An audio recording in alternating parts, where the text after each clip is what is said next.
দোলার বাঙালিয়ান রান্নাঘরে আপনাদেরকে স্বাগতম। আজকে একদম অন্য রকমের একটি রেসিপি দেখাবো।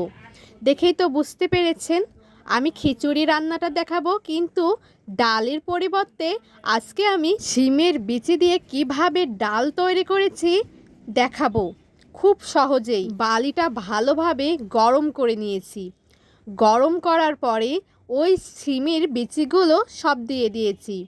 যখনই লালচে লালচে হয়ে যাবে আর একটি সুগন্ধ বের হবে, তখনই বুঝতে হবে যে এটা সুন্দরভাবে ভাজা হয়েছে। আর ভাজা হয়ে গেলে তুলে নিতে হবে। দেখুন কতটা সুন্দরভাবে ভেজে নিয়েছি। এখন জাতার মাধ্যমে ডাল তৈরি করব। জাতায় বিচিগুলো দিয়ে নিলাম।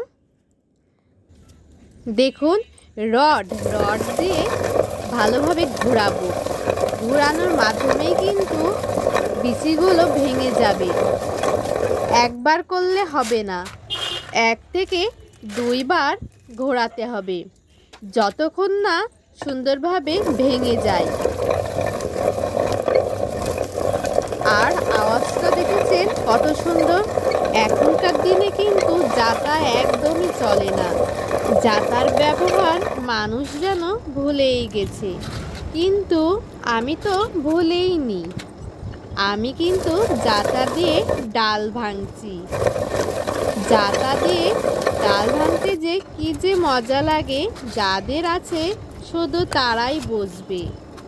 এই জাতার আওয়াজটা একবার মন দিয়ে শোনেন, কতটা সুন্দর।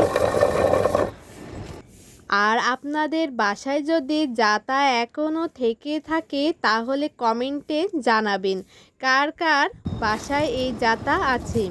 দেখুন হয়েই গেছে, কিন্তু এবার দ্বিতীয়বার আবার করতে হবে, কারণ ভালোভাবে ডাল তৈরি হয়নি। আরও একবার করে দিচ্ছি যাতে সুন্দরভাবে ডালটা তৈরি হয়ে যায়। এখনকার মেশিনের যুগে আগেকার জিনিস একদমই ব্যবহার হয় না। আর মেশিনে খাবার কিন্তু খুবই ভেজাল। আর জাতার খাবার কোনো ভেজালই খুঁজে পাওয়া যাবে না এবং রোগমুক্ত খাবার। তাই যতটা সম্ভব আগেকার দিনে ফেরত যাওয়া ভালো। দেখুন দেখুন কত সুন্দরভাবে ডাল তৈরি হয়ে গেছে। এখন আমি এই ডালের মাধ্যমে খিচুড়িটা কিভাবে রান্না করেছি দেখাবো। নিয়ে নিয়েছি আলু কুচি, পেঁয়াজ কুচি, রসুন, কাঁচামরিচ, তেজপাতা।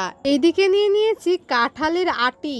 কাঁঠালের আটি দিয়ে খিচুড়ি খেতে মনোমুগ্ধকর লাগে। নিয়ে নিলাম পাঁচফোড়ন, তেজপাতা, রসুন আর পেঁয়াজ। এইদিকে নিয়ে নিয়েছি কাঁচামরিচ, আলু কুচি। তারপর ভালোভাবে একটু নাড়াচাড়া করে নিয়ে জল নিয়ে নিয়েছি পরিমাণ মতো। আর নিয়ে নিলাম শিমের বিচি, নিয়ে নিলাম স্বাদ মতো লবণ আর হলুদ। এইদিকে নিয়ে নিচ্ছি কাঁঠালের আটি। নিয়ে নেব এখন চাল।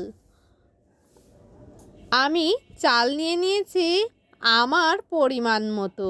দিয়ে দিলাম প্রেসার কুকারের মুখ। দেখুন 3টা সিটি দিয়ে নামায়ে ফেলবো। হয়ে গেছে শিমের বিচির খিচুড়ি।